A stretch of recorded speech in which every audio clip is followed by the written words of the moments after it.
Capacitance. क्या पढ़ रहे थे भाई? तो कैपेसिटेंस पढ़ना शुरू करेंगे अपन लोग। और लास्ट क्लास में हम लोगों ने क्या देखा था?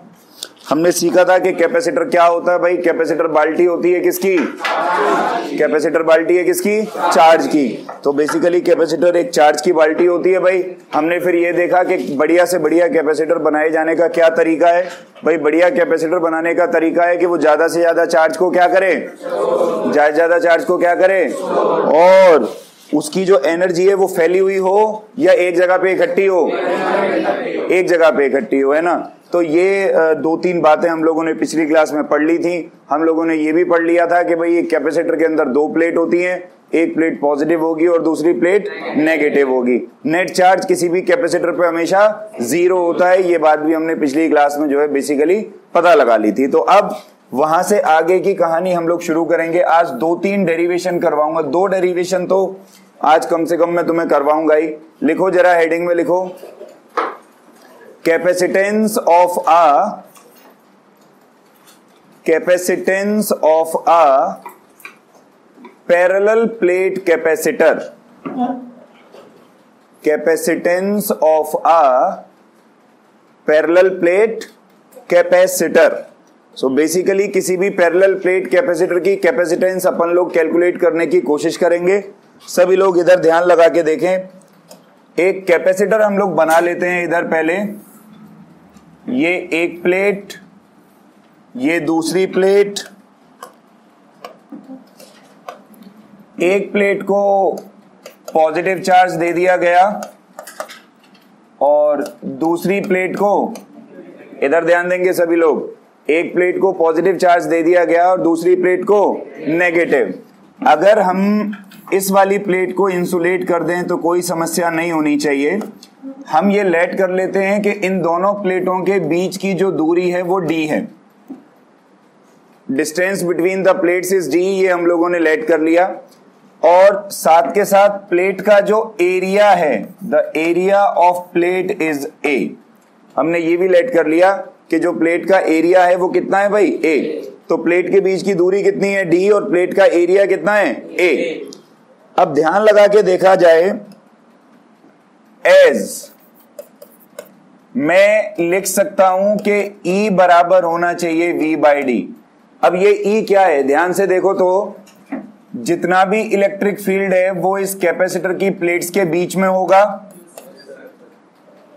जितना भी इलेक्ट्रिक फील्ड है वो इस कैपेसिटर की प्लेट्स के बीच में होगा। और कैपेसिटर की प्लेट्स के बीच में जो इलेक्ट्रिक फील्ड है E, उसका फॉर्मूला होगा सिग्मा बाय एप्सिलॉन नॉट। क्या फॉर्मूला होगा, सिग्मा बाय एप्सिलॉन नॉट। क्या फॉर्मूला होगा, ठीक है भाई। अरे एक प्लेट की वजह से कितना था, लास्ट क्लास में पढ़ाया था, सिग्मा बाय 2 एप्सिलॉन नॉट। इसकी वजह से कितना था, सिग्मा बाय, तो सेंटर में कितना होगा, सिग्मा बाय। तो मैं ये भी तो कह सकता हूं कि E बराबर V बाई डी होगा। ऐसा बिल्कुल कहा जा सकता है क्योंकि एक फॉर्मूला हम लोगों ने पढ़ा कि E बराबर क्या होता है, V बाय, E बराबर क्या होता है, V बाय R। की जगह हम लोगों ने क्या ले रखा भाई, D। R की जगह क्या लिया हुआ है, तो इसलिए E बराबर क्या हो गया, V बाय डी। बोलो सही है। अगर मान लो मैं क्रॉस मल्टीप्लाई कर लूं तो मैं कह सकता हूं V बराबर ED। अगर क्रॉस मल्टीप्लाई कर लूं तो क्या कह सकता हूं, V बराबर और E की value sigma bye epsilon not इधर पुट कर दूं तो ध्यान लगा के देखो, E की जगह sigma bye epsilon naught into में D। सिग्मा क्या होता है भाई, सिग्मा होती है सरफेस चार्ज डेंसिटी। सिग्मा क्या होती है, सरफेस चार्ज डेंसिटी। तो सिग्मा का जो फॉर्मूला है वो होता है चार्ज अपॉन में एरिया। सिग्मा का क्या फॉर्मूला होता है, चार्ज अपॉन में। तो अगर मैं ये कह दूं कि इस कैपेसिटर की पॉजिटिव प्लेट पे चार्ज है Q और इसका एरिया कितना है A, तो सिग्मा की जगह बोलो तो क्या रखा जा सकता है, Q बाय A। क्या रखा जा सकता है, सिग्मा की जगह Q बाय। इसकी वैल्यू को उठा करके अदर सब्स्टिट्यूट कर दें तो V बराबर Q by A epsilon naught into में D। बोलो सही है। ये आ गया भाई V का फॉर्मूला। किसका फॉर्मूला निकल गया। अब हम लोग स्टार्टिंग से पढ़ते आ रहे हैं, क्या पढ़ते आ रहे हैं कि as Q is equal to CV। Q बराबर क्या होता है? कैपेसिटर के लिए पिछली क्लास में पढ़ाया था, Q बराबर तो C बराबर क्या होना चाहिए भाई? Q divide by V। C बराबर क्या होना चाहिए? Q डिवाइड बाय, नहीं आया। C बराबर क्या होना चाहिए? Q डिवाइड बाय, गेट बंद कर पूरा। C बराबर Q डिवाइड बाय। अब ध्यान से देखो तो Q की जगह Q, V की ये वाली वैल्यू इधर सब्स्टिट्यूट कर दूं क्या? जब V की ये वैल्यू इधर सब्स्टिट्यूट करूंगा तो QD इंटू में एप्सिलॉन नॉट A। बोलो सही है भाई? Q से Q और कैपेसिटेंस का फॉर्मूला क्या आया? Epsilon naught A by D। क्या फॉर्मूला आया? Epsilon naught A by. बहुत ही इंपॉर्टेंट फॉर्मूला, बहुत ज्यादा इंपॉर्टेंट फॉर्मूला है। This is the formula for capacitance of a capacitor. अच्छा दिमाग लगाओ और जरा सोच के मुझे बताओ, ये फॉर्मूला तुम कहां यूज कर सकते हो? वैक्यूम में यूज कर सकते हो, एयर में यूज कर सकते हो, या किसी और मीडियम में यूज कर सकते हो? ये फॉर्मूला कहां यूज कर सकते हो? कहां यूज कर सकते हैं? वैक्यूम में इसलिए यूज कर सकते हैं क्योंकि एप्सिलॉन नॉट यूज कर रहे हैं। ये वैल्यू किसकी है? वैक्यूम की। किसकी वैल्यू है? इसका मतलब मैं इसको लिख लेता हूं C not, not for vacuum. अब एक बात को समझो बहुत ध्यान से, अरे कैपेसिटर हर बार थोड़ी ना वैक्यूम में रखा होगा। और वैसे भी कैपेसिटर, मैंने तुम्हें पिछली क्लास में क्या समझाया था कि कैपेसिटर की एक प्लेट पॉजिटिव और दूसरी प्लेट, अगर इनके बीच में तुम कुछ भी रखोगे नहीं तो ये पॉजिटिव प्लेट और नेगेटिव प्लेट आपस में चिपक जाएगी और ये जो कैपेसिटर का कॉन्सेप्ट है पूरे तरीके से क्या हो जाएगा? खत्म। तो इसको बचाने के लिए कुछ ना कुछ तो इसके अंदर रखना पड़ेगा ना यार, हाँ ना बोलो? तो हम किसी मीडियम की बात कर लेते हैं। Let us talk about a medium. देखो, फॉर अ मीडियम, इधर ध्यान देंगे, फॉर अ, अब मेरे मन में विचार आया कि मीडियम का कैपेसिटेंस निकालूंगा। किसका कैपेसिटेंस निकालूंगा? तो जब मीडियम का कैपेसिटेंस निकालूंगा तो ध्यान लगा के देखो, इस एप्सिलॉन नॉट की जगह क्या आना चाहिए? Epsilon M। क्या आना चाहिए? एप्सिलॉन मीडियम का।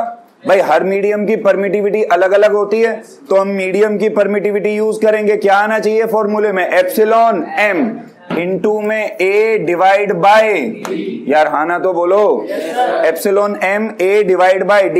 ये नेचुरल सी बात है, इसमें कोई रट्टा वट्टा मारने की जरूरत नहीं है भाई, है ना? देखो, वैक्यूम का कैपेसिटेंस निकालोगे तो वैक्यूम की परमिटिविटी यूज करोगे, और अगर मीडियम का कैपेसिटेंस निकालोगे तो किसकी परमिटिविटी यूज करोगे? मीडियम की। सीधी सी बात है। अब मीडियम की परमिटिविटी का एक रिलेशन होता है डाइलेक्ट्रिक कांस्टेंट से, और रिलेशन ये होता है कि K बराबर epsilon M by epsilon naught. जिन लोगों को याद नहीं है वो इस फॉर्मूले को याद कर लें। K बराबर क्या होता है? Epsilon M divide by epsilon. तो अगर मान लो मैं एप्सिलॉन M निकालूंगा तो आंसर आएगा K इंटू में ये एप्सिलॉन M की वैल्यू अगर मैं इधर से उठा के इधर पुट कर दूं तो देखो आंसर क्या निकलेगा? Cm बराबर K epsilon naught A by D। K into में एप्सिलॉन नॉट A बाय, ध्यान से सोचो, epsilon naught A by D को क्या लिख सकता हूं? C naught. क्या लिख सकता हूं? तो फॉर्मूला क्या बना? Cm बराबर K C नॉट। क्या फॉर्मूला बना? Cm बराबर। तो ध्यान लगा के इस फॉर्मूले पे जरा थोड़ा सा सोचो और मुझे बताओ, कैपेसिटेंस घटा या बढ़ा? कैपेसिटेंस घटा बढ़ा? कितने टाइम्स बढ़ा? कितने टाइम्स बढ़ा? याद कर, फोर्स के लिए फॉर्मूला निकाला था, तो फोर्स के लिए फॉर्मूला था Fm बराबर F नॉट बाय। फोर्स के लिए फॉर्मूला था Fm बराबर F नॉट बाय। वहां पे फोर्स घटती थी बढ़ती थी? घटती थी बढ़ती थी? घटती थी। तो फोर्स डाइलेक्ट्रिक डालने पे K टाइम्स घट जाती है, जबकि जो कैपेसिटेंस है वो K टाइम्स, तो कैपेसिटेंस K टाइम बढ़ता है और फोर्स K टाइम। अगर मैं K का फॉर्मूला देख यहां से भी निकालूं और तेरी किस्मत बहुत ज्यादा खराब हो तो एग्जामिनर सवाल क्या पूछेगा? एग्जामिनर सवाल पूछेगा कि डाई इलेक्ट्रिक कांस्टेंट को डिफाइन कर, लेकिन कैपेसिटेंस के टर्म्स में। किसके टर्म्स में डिफाइन कर? तो जब कैपेसिटेंस के टर्म्स में डिफाइन करेंगे तो देख क्या लिखेंगे, it is defined as the ratio of capacitance in medium to capacitance in vacuum. Medium और वैक्यूम की कैपेसिटेंस के रेशियो को। तो के 3 फॉर्मूले बने। कितने फॉर्मूले? देख, एक तो वो लिखा, एक तो ये लिखा के बराबर, बोल क्या बना, जल्दी बोल। एक तो ये बना फॉर्मूला, देखियो दूसरा फॉर्मूला देख, ये रहा epsilon m by epsilon naught. और देख के का तीसरा फॉर्मूला ये रहा। किसी के भी टर्म्स में डेफिनेशन पूछ सकता है सीबीएसई में, और आ भी चुकी है ये डेफिनेशन। उसने फोर्स के टर्म्स में स्पेशली पूछ रखी है। तो तीनों फॉर्मूले तुम्हें याद होने चाहिए। हाँ ना बोलो भाई, ये बात समझ में आया? तो मोरल ऑफ द स्टोरी क्या निकला? मोरल ऑफ द स्टोरी ये निकला मेरे पास में कि अगर मैं ये कहूं कि ये एक कैपेसिटर है जिसपे एक तरफ पॉजिटिव चार्ज है और दूसरी तरफ कैसा चार्ज है? एक तरफ पॉजिटिव और दूसरी तरफ। अगर मैं ये कहता हूं कि इसकी प्लेट का एरिया ए और दोनों प्लेट के बीच की दूरी, ध्यान से समझियो, तो इसका जो कैपेसिटेंस निकलेगा वैक्यूम में, और वैक्यूम और एयर लगभग बराबर लेते हैं क्योंकि दोनों के डाइलेक्ट्रिक कांस्टेंट में ज्यादा अंतर नहीं है। तो सी नॉट का फॉर्मूला क्या बना? Epsilon naught A by epsilon naught A by. अच्छा ध्यान से सोच के बता, अगर एरिया बढ़ाऊं तो कैपेसिटेंस बढ़ेगा घटेगा? बढ़ेगा घटेगा? डी बढ़ाऊं तो कैपेसिटेंस बढ़ेगा घटेगा?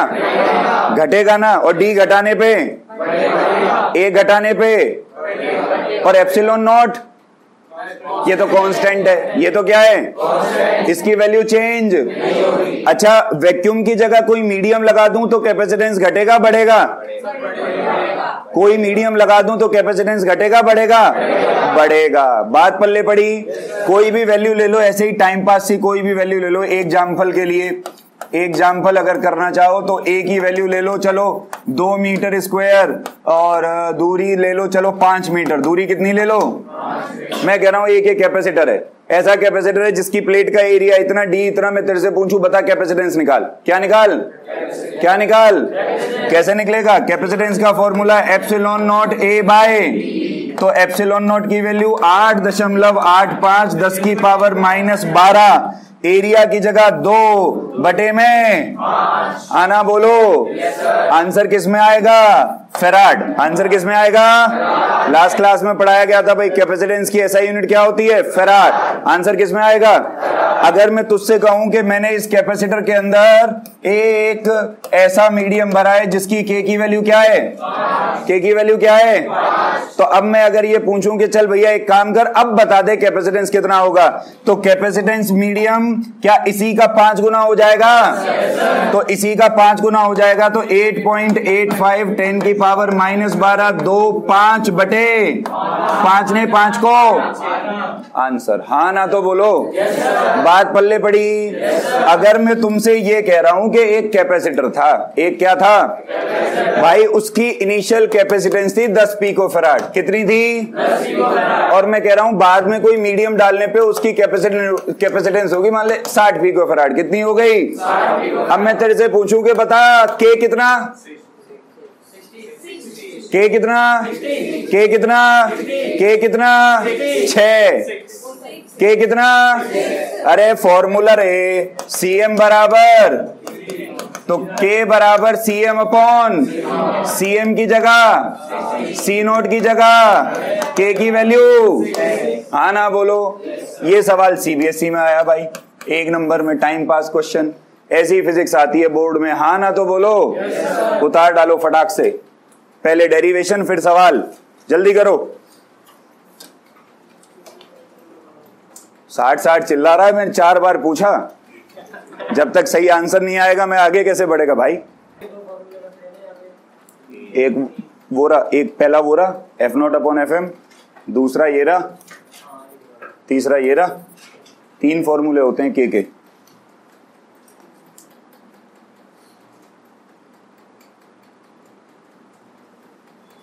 किसी बच्चे के 40 रुपए गिरे हैं परसों।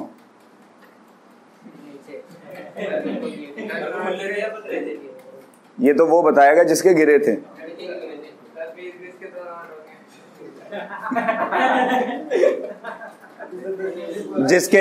जिसके थे वो आके दावा पेश करे।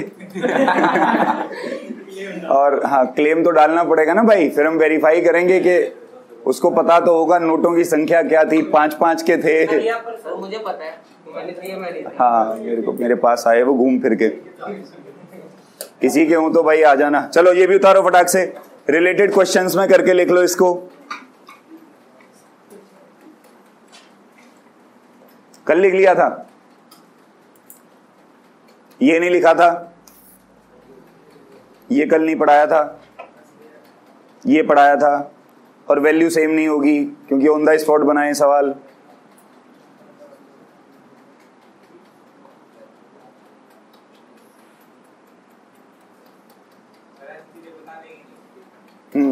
क्यों, क्या कि ऑन द स्पॉट बनाए सवाल? अच्छा, कि पैसे किसके गिरे हैं? अच्छा,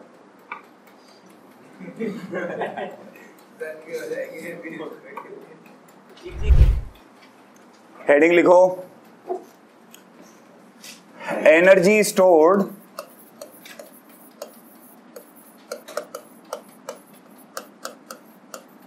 इन a capacitor. Energy stored in a, अब सुन लो जरा बात ध्यान से,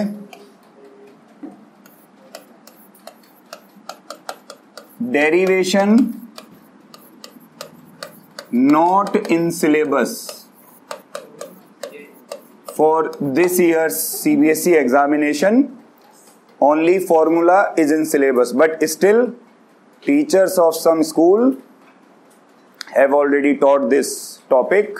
सो कुछ स्टूडेंट्स आए थे मेरे पास कि नहीं इसको भी करवा दो, तो चलो आओ कर लेते हैं, कोई बेकार सी डेरिवेशन है, कोई खास बात तो इसमें है नहीं, कर लेते हैं। लेकिन CBSE के पेपर में इस साल डेरिवेशन नहीं आएगी, तुम अपने स्कूल्स के लिए प्रिपरेशन कर सकते हो। आओ जरा ध्यान से समझते हैं डेरिवेशन को। ऐसा करते हैं, एक ये कैपेसिटर हम लोगों ने कंसीडर कर लिया, और एक तरफ पॉजिटिव चार्ज और दूसरी तरफ कैसा चार्ज ले लें? इधर देखेंगे जरा ध्यान से, ठीक है। और प्लेट का एरिया A और दोनों प्लेटों के बीच की दूरी D, इसको इंसुलेट कर लेते हैं हम लोग यहां से। अब ये बात तो बिल्कुल सही है कि कैपेसिटर के अंदर इलेक्ट्रिक फील्ड है, जिसका फॉर्मूला भी तुम लोग जानते ही हो, सिग्मा बाय। तो जब इलेक्ट्रिक फील्ड है तो इसका मतलब एनर्जी भी है। अब कितनी एनर्जी इसमें स्टोर कर रखी है, हम लोगों को उसी की क्या करनी है? डेरिवेशन।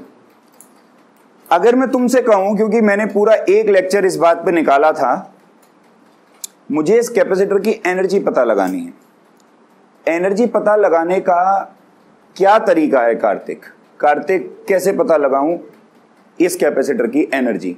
मैंने जब पोटेंशियल वाला चैप्टर पढ़ाया था तो पूरा इन डिटेल में लॉजिक जा करके बताया था कि एनर्जी कैसे निकलती है। क्या कैलकुलेट करूं कार्तिक के एनर्जी निकल जाए? हाँ, क्या कैलकुलेट करूं? Work done. चिल्ला चिल्ला के मैंने तुम्हें ये बात बताई थी कि किसी भी चीज की अगर एनर्जी तुम्हें कैलकुलेट करनी है तो तुम्हें क्या निकालना पड़ेगा? Work done. पोटेंशियल याद आया? Potential difference WAB upon Q0 बराबर VB माइनस VA। कुछ याद आया फॉर्मूला कि भाई पोटेंशियल डिफरेंस, एनर्जी का डिफरेंस अगर निकालना है तो वर्क डन निकालो। मतलब मुझे यहां पर इसकी एनर्जी पता करनी है तो मुझे क्या कैलकुलेट करना पड़ेगा? Work done. आओ देखें, हम ये बात बहुत अच्छे से जानते हैं कि यार Q बराबर क्या होता है? CV। तो V बराबर क्या होना चाहिए? Q by C। अब कहीं ना कहीं से वर्क डन का फॉर्मूला तो यहां लेके आना ही पड़ेगा ना। अब मान लो कैपेसिटर के पास Q चार्ज है ऑलरेडी, मैं इसे थोड़ा चार्ज और देना चाहता हूं, तो ये अपने आप से तो चार्ज को लेगा नहीं क्योंकि उसके ऊपर पहले से चार्ज है। लेकिन अगर तुम थोड़ा चार्ज इसको और देना चाहते हो तो चार्ज देने के लिए तुम्हें क्या करना पड़ेगा? वर्क। क्या करना पड़ेगा? तो मैं ये लेट कर लेता हूं कि let dW be the small amount of work done to give DQ charge, full stop. DQ charge देने के लिए मैं ये मान लेता हूं कि मुझे वर्क कितना पड़ा, DW। सही है। फॉर्मूला क्या लिखवाया था, वर्क डन अपॉन चार्ज बराबर पोटेंशियल। हाँ ना बोलो। वर्क कितना करना पड़ रहा है, DW। चार्ज देना कितना है, बराबर क्या होना चाहिए, पोटेंशियल। अरे यही तो फॉर्मूला था यार, वर्क डन अपॉन चार्ज बराबर पोटेंशियल। भाड़ में जाए 12वीं साला 10वीं का फॉर्मूला है ये। वर्क डन अपॉन चार्ज बराबर potential, work done upon charge बराबर पोटेंशियल की वैल्यू क्या है, Q बाय। वो पोटेंशियल की वैल्यू उठा के इधर पुट कर दो तो DW डिवाइड बाय DQ बराबर क्या हो जाएगा, Q बाय। क्या हो जाएगा, बराबर Q बाय। ये DQ अगर इधर चला जाए तो DW का फॉर्मूला बनेगा Q बाय C इंटू में DQ। बोलो सही है। स्मॉल वर्क डन है, टोटल वर्क डन निकालना है तो क्या करो, क्या करूं, इंटीग्रेट कर देता हूं। तो मैं यहां पे लिख दूंगा integrating both sides with in proper, integrating both sides with in proper. तो DW की जगह तो W। बोल, इंटीग्रल में लिमिट किसकी लगेंगी, चार्ज की या कैपेसिटर की, किसकी लिमिट लगेंगी। अरे इंटीग्रल DQ के लिए हो रहा है ना, तो DQ चार्ज है तो लिमिट किसकी लगेगी, चार्ज की। मिनिमम चार्ज 0, मैक्सिमम चार्ज मान लेता हूं कैपिटल Q। आंसर आया Q DQ by C। C constant है, बाहर आ जाएगा।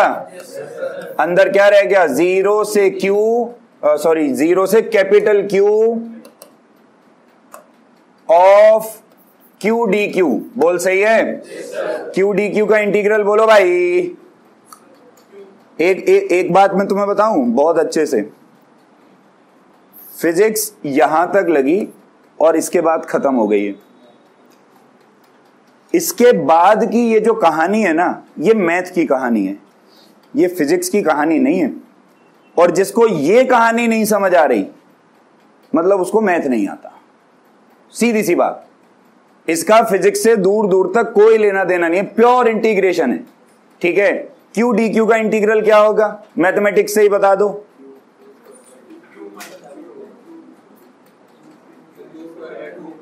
Q स्क्वायर बाय 2 क्या होगा, ले फॉर्मूला लगा के दिखाता हूं। इसलिए कहते थे 11th में पढ़ लेते तो अच्छा होता। Q की पावर कितनी है, 1। फॉर्मूला होता है 1 + 1 अपॉन 1 + 1 लिमिट 0 से Q। कहो तो फॉर्मूला लिखूं, क्या फॉर्मूला लगाया हूं, लो लिख देता हूं इधर कोने में। फॉर्मूला लगाए इंटीग्रल x की पावर n dx बराबर x की पावर n+1 अपॉन n+1। तो यहां पे Q की पावर 1 थी ना, तो इसीलिए हमने यूज किया Q की पावर 1+1 अपॉन 1+1। बोलो सही है। तो 1+1 तो 2 हो गया, ये तो बाहर आ जाएगा, तो W हुआ 1/2C।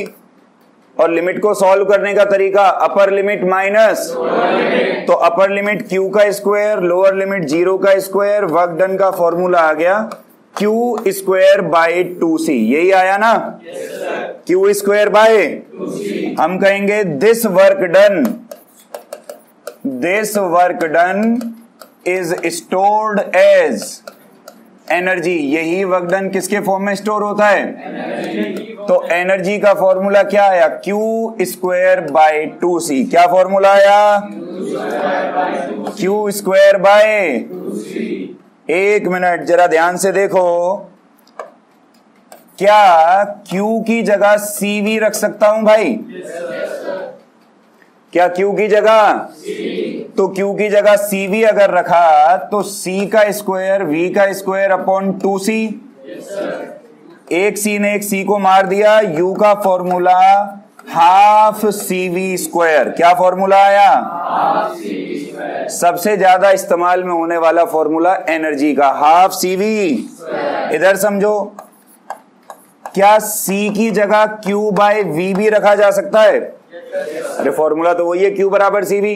तो अगर C की जगह Q बाय V रख दूं तो half into Q by V into V का स्क्वायर। एक V ने एक V को मार दिया, U का फॉर्मूला क्या आ गया, हाफ क्यू वी। क्या फॉर्मूला आ गया, हाफ क्यू वी। हाँ ना बोलो। सो बेसिकली एनर्जी के निकले भाई तीन फॉर्मूले। कितने फॉर्मूले, तीनों ही आपस में बराबर होते हैं। क्यू स्क्वायर बाई 2c बराबर हाफ सी वी स्क्वायर बराबर half Q we.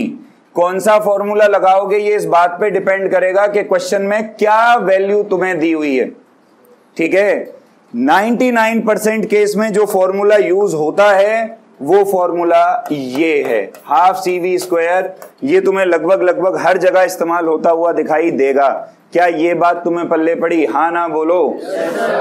Derivation syllabus में नहीं है। अगर स्कूल के मास्टर जी ने या मास्टर जी ने तुम्हें करवाई है तो ये डेरिवेशन तुम याद कर लो, क्योंकि स्कूल के एग्जाम्स में वो बिल्कुल डेरिवेशन को दे सकते हैं। ठीक है, लेकिन सीबीएसई के लिए ये तीनों फॉर्मूले तुम्हें याद होने चाहिए। उतार डालो फटाक से। हाँ, ये 2 डेरिवेशन हुई। अभी इस चैप्टर में 2 और बकाया हैं, 3 और बकाया हैं बल्कि देखा जाए तो ध्यान से। चलो आ जाओ जरा, एक छोटी सी डेरिवेशन करेंगे और बड़े बड़े प्लेयर कह रहे हैं ड्रीम 11 पे टीम बनाओ। बनाएंगे भाई, हाँ अपन इतने ही तो ठाली बैठे हैं, फिजिक्स छोड़ के ड्रीम 11 पे टीम बनाएंगे भाई। हाँ ड्रीम 11 पे, हाँ तू भी बना रहा है क्या, ओके आ जाओ इधर।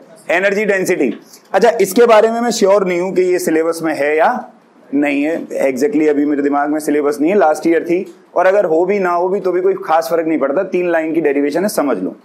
एक बात समझो, बचपन से तुम लोग एक फॉर्मूला पढ़ते आ रहे होगे, इसको यहां साइड में लिख रहा हूं मैं, मास डेंसिटी। हालांकि इस फॉर्मूले का आधा रूप तुम्हें बताया गया है हमेशा, इसको नॉर्मल डेंसिटी बोलते हैं, लेकिन ये होती है मास डेंसिटी। इसका फॉर्मूला क्या होता है, इसका फॉर्मूला होता है मास पर यूनिट वॉल्यूम। तुमको ये शब्द गायब करके केवल डेंसिटी बताया गया है। तुमको हमेशा यही सिखाया गया है कि डेंसिटी बराबर क्या होती है, मास अपॉन, लेकिन ये एक्चुअल जो क्वांटिटी है वो है मास डेंसिटी। एक्चुअल क्वांटिटी क्या है, मास डेंसिटी। ठीक है भाई, है ना। तो मास डेंसिटी क्या होती है, मास पर यूनिट। हम क्या पढ़ रहे हैं, तो ध्यान से देखना, एनर्जी डेंसिटी क्या होनी चाहिए, energy per unit, energy per unit, खत्म, यही है। तो एनर्जी डेंसिटी बेसिकली क्या है, इधर समझो, इसको डिनोट करते हैं हम लोग यू से। फॉर्मूला होता है भाई इसका energy stored divide by volume, energy stored divide by. अब ये एनर्जी स्टोर्ड किस में, कैपेसिटर में। अब कैपेसिटर की एनर्जी स्टोर्ड का formula half c v square. Capacitor का वॉल्यूम, कैपेसिटर का कैसे निकालूं बता,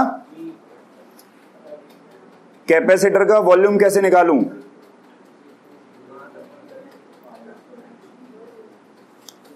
पूरे कैपेसिटर की थ्योरी पढ़ा चुका हूं इसीलिए पूछ रहा हूं। कैपेसिटर कैसा होता है, रेक्टेंगुलर प्लेट थी, इधर देख, इधर समझ आप बात को जरा। ऐसे प्लेट बनाई थी ना अपन ने, एक्चुअली तो ऐसे होती है ना, एक्चुअल तो ऐसे होती है ना। हम 2D में तो उसको स्ट्रेट लाइन दिखा देते हैं, लेकिन रियलिटी में तो ऐसे। अब इन दोनों के बीच की दूरी क्या है, इस प्लेट का एरिया क्या ले रखा है, अच्छा ये एरिया एक्चुअली क्या होगा, जैसे मान ले ये सॉरी L ये B, तो एरिया क्या होगा L इंटू, ठीक है। तो वॉल्यूम क्या होगा L इंटू बी, और H की जगह D, हाँ ना बोलो। और L इंटू बी को आप क्या बोल रहे हो, A, तो वॉल्यूम क्या हुआ AD। वॉल्यूम क्या बना, वॉल्यूम क्या बना, ये समझ आया कॉन्सेप्ट, ठीक है। ये बातें डायरेक्ट किताबों में या डायरेक्ट ऐसे लिख देते हैं उठा के AD, सीधा लिखेगा वॉल्यूम कितना हो गया AD। अब लोग इस कंफ्यूजन में रह जाते हैं कि कैपेसिटर तो ये था और इसको बोला A, ये D अब कंफ्यूजन क्या बनती है कि A इंटू डी तो एरिया हुआ ना, वॉल्यूम कैसे हो गया? तो असल डायग्राम ये नहीं है, असल डायग्राम ये है। बात समझ में आई? इसीलिए वॉल्यूम क्या हुआ? एडी। इसीलिए वॉल्यूम क्या हुआ? तो वॉल्यूम हो गया भाई एडी। अच्छा ध्यान से देखो, सी का formula epsilon naught A by, और V की जगह क्या रख सकता हूं? E D. V की जगह क्या रख सकता हूं? अरे ये फॉर्मूला अभी तो पढ़ाया था, E बराबर V बाई डी। तो V बराबर क्या हुआ? अरे V बराबर ई डी। वैल्यू पुट कर लो इधर, जरा देखो, इधर देखो, U बराबर हाफ, C की जगह epsilon naught A by D, V की जगह ई डी, तो E का स्क्वायर इंटू में डिवाइड बाय ए डी। सही है क्या? और कुछ बचा? पक्की बात, ए ने ए को मार दिया, डी स्क्वायर ने डी स्क्वायर को मार दिया, फॉर्मूला आया half epsilon not E square. कोई सवाल नहीं आया इस पे, उतार डालो, फालतू का ऐसे ही टॉपिक है, पता नहीं तो उतार लेना। तेरे क्या पढ़ा तो दिया मैंने, हो ना हो।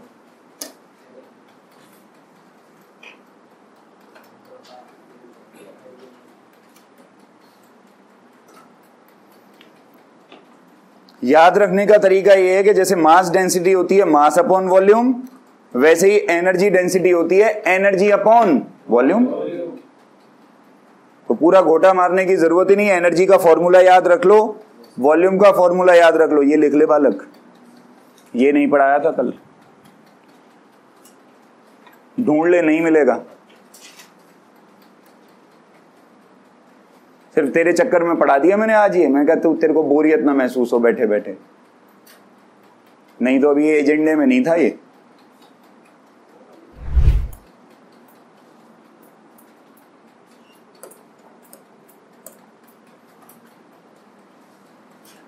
बढ़े आगे?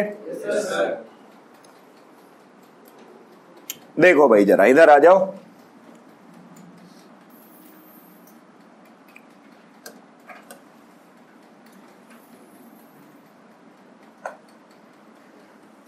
इधर देखेंगे,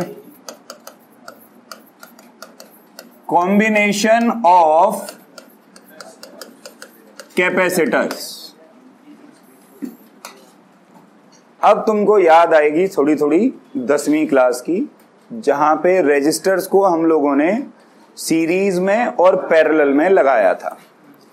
ठीक उसी प्रकार से कैपेसिटर्स का कॉम्बिनेशन भी होता है, सीरीज और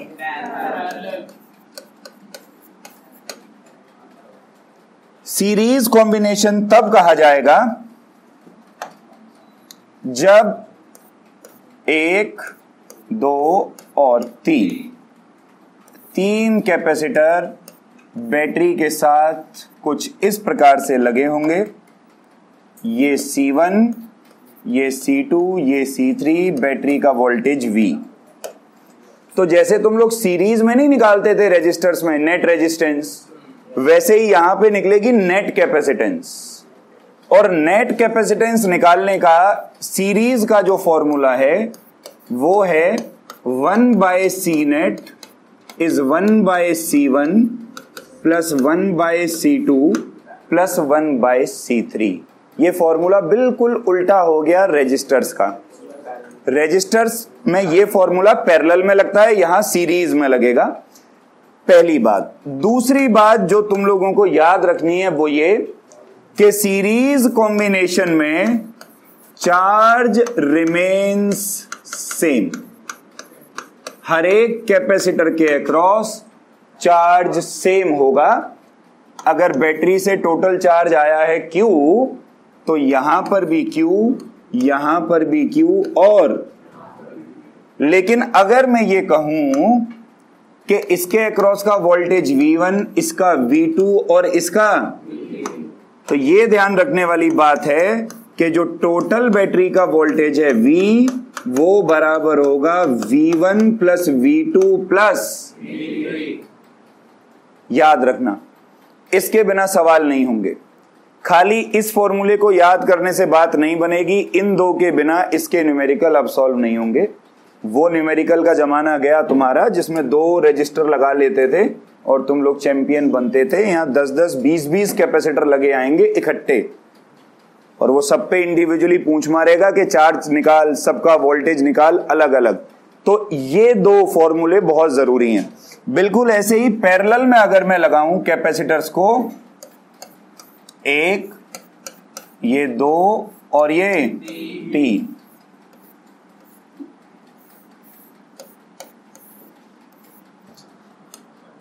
बैटरी का voltage V, C1, C2, C3, net capacitance का formula C1 plus C2 plus, ध्यान रखने वाली बात, पोटेंशियल रिमेन्स सेम। हर एक कैपेसिटर के अक्रॉस वोल्टेज जो है वो उतनी ही रहेगी जितनी बैटरी की है। तो इस पे भी V, इस पे भी V और इस पे भी V। हाँ, अगर मैं ये कह दूं कि बैटरी का टोटल चार्ज Q है, तो इस पे Q1, इस पे Q2 और इस पे, ध्यान लगा के सोचिएगा कि टोटल चार्ज Q जो है वो बराबर होगा Q1 plus Q2 plus Q3 के। हाँ ना बोलो मेरे भाई। देखने में जितना आसान ये कॉन्सेप्ट तुम्हें नजर आ रहा है, जब इसके सवाल होंगे ये उतना ही मुश्किल हो जाएगा। कहने को ये मात्र 3 लाइन है और बड़ा अच्छा लग रहा है, लेकिन जब सवाल करने बैठेंगे तो बिल्कुल भी अच्छा। मैं इसका बिल्कुल बहुत छोटा सा एक प्रोटोटाइप तुम्हें दिखाता हूं, उतारने का मौका मैं तुम्हें दूंगा। बिल्कुल एकदम वाहियात सा सवाल, जैसे एक कैपेसिटर, दूसरा कैपेसिटर, ठीक है। मैं कहूं ये कैपेसिटर है 4 माइक्रोफैराड का, ये है 8 माइक्रोफैराड का। टोटल बैटरी जो लगी है वो लगी है 10 वोल्ट की। कोई बहुत तोप सवाल नहीं है, दोनों को पीटूंगा तगड़ा करके। कोई बहुत तोप सवाल नहीं है ये। V1 और V2 की वैल्यू क्या होगी बता दो जरा। दोनों कैपेसिटर के अक्रॉस पोटेंशियल की वैल्यू क्या होगी वो बताइए। करो फटाक से, 30 सेकंड का समय तुम्हारे लिए।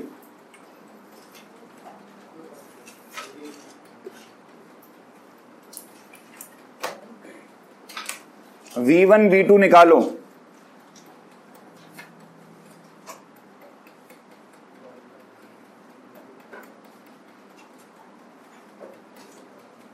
क्या सोचे थे, सी नेट निकालने को दूंगा? तो आसान है, V1 V2 निकालो।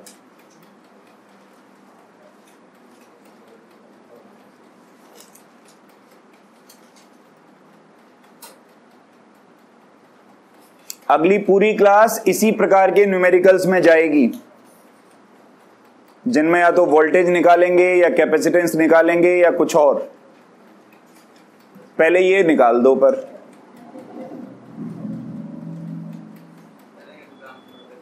एक एग्जाम्पल मैं करके दिखाऊं।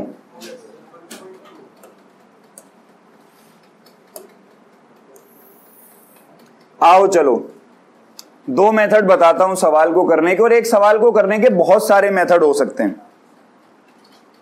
सबसे पहले एक काम करो,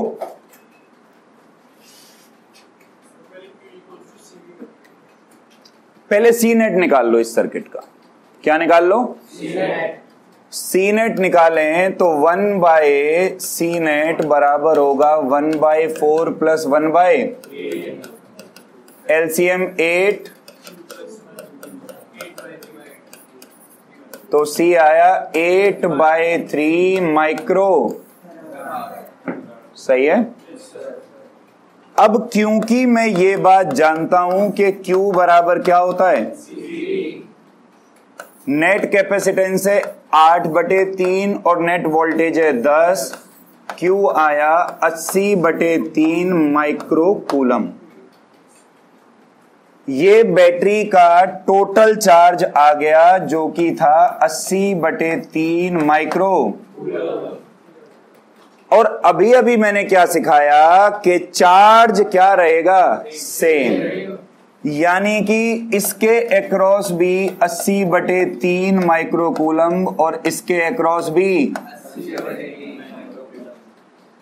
तो खाली अगर इस वाले कैपेसिटर को देखूं और खाली इस वाले कैपेसिटर पे Q बराबर CV लगाऊं, क्या लगाऊं, तो Q है, देख इस वाले कैपेसिटर के लिए Q है 80/3, कैपेसिटर है 4, V1 मुझे चाहिए, V1 आया 20/3 माइक्रो नहीं वोल्ट, सही है। अब इस वाले कैपेसिटर के अक्रॉस लगा दे Q बराबर CV, तो 80/3 बराबर C8 गुणा में V2, V2 कितना आया, सही है। तू V1 को और V2 को जोड़ के देख ले, आंसर आ गया 10, जो टोटल बैटरी का वोल्टेज था।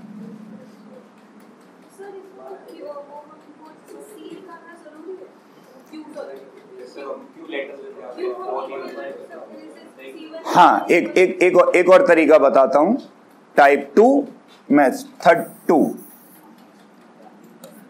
ये ऐसे होगा, एज चार्ज रिमेन्स सेम, दोनों किस में जुड़े हुए हैं, सीरीज में।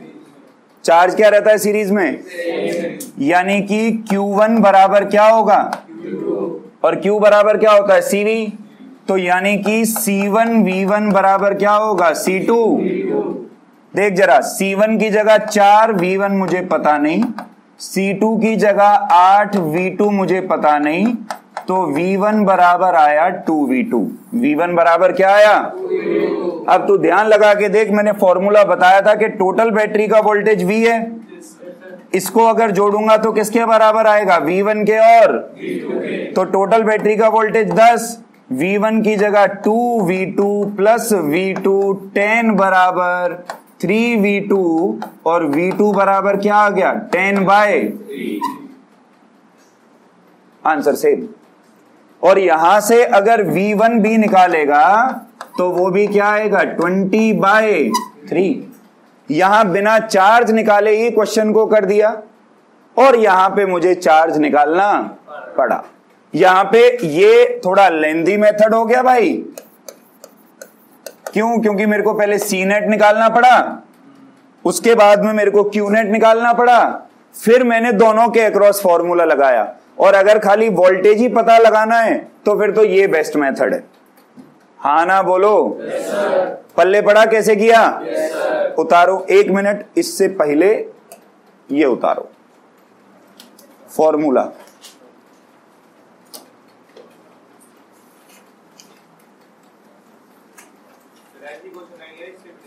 ये कोई क्वेश्चन ही नहीं था, ये कोई क्वेश्चन नहीं था, ये तो ऐसे ही मैंने बना लिया ऑन द स्पॉट ना।